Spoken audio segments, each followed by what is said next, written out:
अब प्रहलाद जी की बातों का दैत्य बालकों पर प्रभाव पड़ा और सब प्रहलाद जी के साथ कीर्तन करने लग गए। नारायण नारायण श्रीमन नारायण नारायण नारायण श्रीमन नारायण श्रीमन नारायण नारायण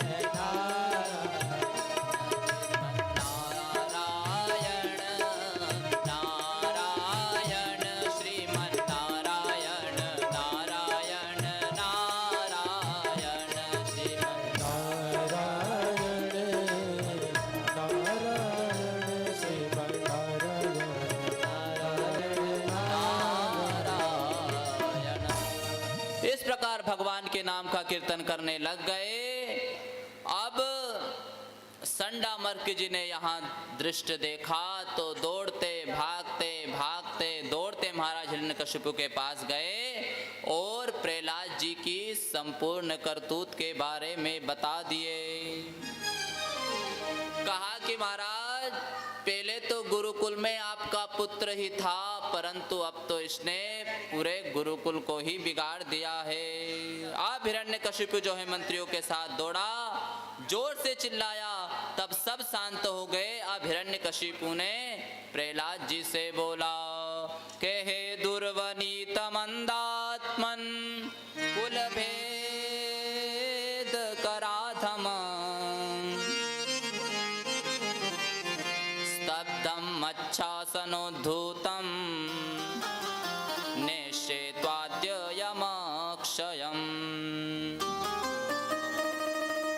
हिरण्यकशिपु बोला, अरे मंद बुद्धि, कुल के कलंक बता, तू किसके बल पर मेरा निरादर कर रहा है। तब प्रहलाद जी बोले, न केवलम में भवतश्च राजन सवे बलम बलिनाम चा परेशाम परे वरे में स्थिर जंघमाये ब्रह्मा। और पिताजी आप भी उन्हीं प्रभु के बल पर ही बोल रहे हैं। हिरण्यकशिपु ने कहा कि कहाँ है तेरा भगवान, मुझे तो कहीं दिखाई नहीं दे रहा।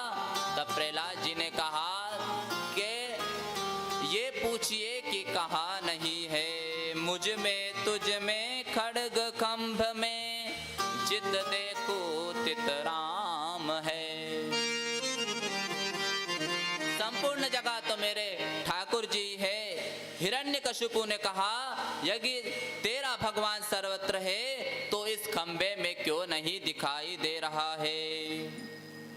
तब प्रहलाद जी ने कहा, पिताजी यदि आप मेरी दृष्टि से देखेंगे तो आपको खंबे में भी भगवान दिखाई देंगे। इतना सुनते ही महाराज हिरण्यकशिपु ने खंबे में एक मुक्का मारा और अपने भक्त की बात को सही करने के लिए भगवान खंबे को विदीर्ण करके नरसिंह रूप में प्रकट हो गए। बोलिए नरसिंह भगवान की जय। नरसिंह भगवान का भयंकर रूप है, गुफा की तरह इनका मुख है, दाढ़ी तलवार की तरह लपलपाती जिह्वा है। नरसिंह भगवान ने खेल ही खेल में हिरण्यकशिपु को पकड़ लिया, जंघों पर लिटाकर बीचों बीच चौकों पर बैठ गए। तब हिरण्यकशिपु ने कहा कि तुम मुझे नहीं मार सकते क्योंकि मुझे वरदान प्राप्त है। हिरण्यकशिपु ने कहा, मुझे ब्रह्मा जी से वरदान प्राप्त है कि ना मैं अंदर मरूं ना बाहर मरूं। तो भगवान ने कहा, देख, ना तो मैं अंदर हूँ ना बाहर हूँ, बीच चौखट पर हूँ। इसने कहा, ना मैं ऊपर मरूं ना नीचे मरूं। तो भगवान ने कहा, देख, ना तो तू ऊपर है ना नीचे है, तू मेरी जंगा पर है।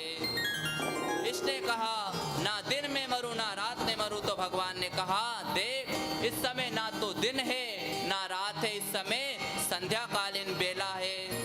इसने कहा, ना तो मैं अस्त्र से मरूं ना मैं शस्त्र से मरूं। तो भगवान ने कहा, देख, ये नाखून मैंने देखने के लिए नहीं बढ़ा रखे हैं, तुझे मारने के लिए ही बढ़ा रखा हूँ। इसने कहा, ना तो मैं नर से मरूं ना मैं पशु से मरूं। भगवान ने कहा देख, इसने कहा ना पशु से मरूं ना नर से मरूं। में भगवान ने कहा देख, ना तो मैं नर हूँ ना मैं पशु हूँ, मैं नरसिंह हूँ। इसने कहा मैं ब्रह्मा जी की बनाई गई सृष्टि में किसी से ना मरूं। भगवान ने कहा देख, ब्रह्मा जी को मैंने बनाया है, मुझे ब्रह्मा जी ने नहीं बनाया है।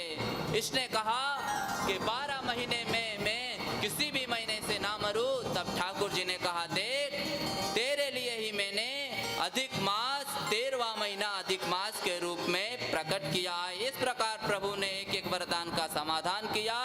फिर हिरण्यकशिपु का पेट चीर दिया और हाथों को निकाल कर धारण कर लिया। बोलिए भक्त वत्सल भगवान की जय।